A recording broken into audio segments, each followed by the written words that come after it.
candidates here today. We spent a lot of time with both. It's a lot of television, and we're going to air it in parts the way the conversation took place. While we were here today on Wall Street in New York, the markets plunged. At one point, the Dow was down as much as 690 points before bouncing to a 514-point loss at the closing bell. And what a day it's been for the McCain-Palin campaign. The story about her wardrobe broke overnight. $150,000 worth of clothing from top retailers for Palin and her family, clothing that was bought with Republican Party funds. Campaign says the clothes will be donated to charity. Then there are the polls out there, our own, showing the GOP ticket 10 points down, with most respondents now saying Sarah Palin is not qualified to be president. Before we begin airing the conversation, this moment first from late in our conversation that will make news tonight about the growing request these days for Sarah Palin to release her medical records. Did I hear you just agree to release your medical records? The medical records, so be it. If that will allow some curiosity seekers perhaps to have one more thing that they can either check the box off, that they can find something to criticize perhaps, or find something to rest them assured over, fine. I'm healthy, I'm happy, had 5 kids. That's going to be in the medical records. Never been seriously ill or hurt. You'll see that in the medical records if they're released. That came as a bit of a surprise to the McCain-Palin campaign. Now the question is timing of the release. Here now the first part of our conversation with the GOP ticket here in Ohio today. Senator, I'll begin with your observation on the tarmac. You came in today. There's not one but 2 planes with your name on the side. You immediately started reminiscing about the depths of New Hampshire. It was you and your garment bag coming off a commercial flight.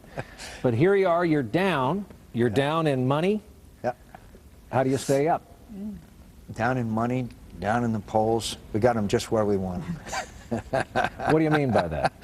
I mean, that's when we do best, really, Brian. I've always done best when we're running a little bit behind and got to catch up, and that's somehow I've been very blessed. We seem to catch fire, and lately we have seen in the last several days or week, we've seen ever since the debate, we've seen some uptick, and we got about 3 or 4 points to go, and we can win this thing. Did this campaign get out of your control? And here's what I mean. A lot of people who know you well saw you take that microphone from that woman in Wisconsin, and for the first time in a long time they said, that's John McCain.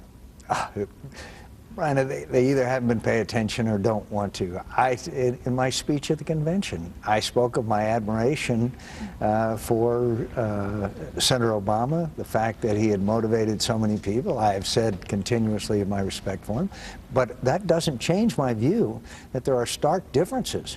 And when I'm president, there's not going to be an international crisis that Senator Biden can guarantee. I'm not going to raise people's taxes in a bad economy. Look, we've got very big differences, but I've always been respectful of Senator Obama, and he is now spending more money than any campaign in American history on negative ads against me. But look, that's fine. American people are paying attention. You mentioned Senator Biden's comment the other day about a new president and a test of the new president's mettle. One of your very closest friends in the Senate, Joe Lieberman, said on Face the Nation, quote, "Our enemies will test the new president early." And it has happened throughout modern history. Well, look, I've been tested. They know me. They know me very well. I've been tested. Senator Biden said it. What if Sarah Ryan said it? Oh, my God. It would have been terrible. Can you imagine? His own running mate said it's because he's young and new and untested. That's why Senator Biden said, mark my words. Mark my words is what he said, that there's going to be an international crisis. And then he compared it to the Cuban Missile Crisis. My friend, I was in the Cuban Missile Crisis. I was on the aircraft carrier Enterprise in the air wing. We were close to nuclear war. I wouldn't predict that I mean, that's remarkable. When a vice presidential candidate predicts because a young, untested president is going to face an international crisis like the Cuban Missile Crisis, Unbelievable. Americans know I've been tested. Governor Palin,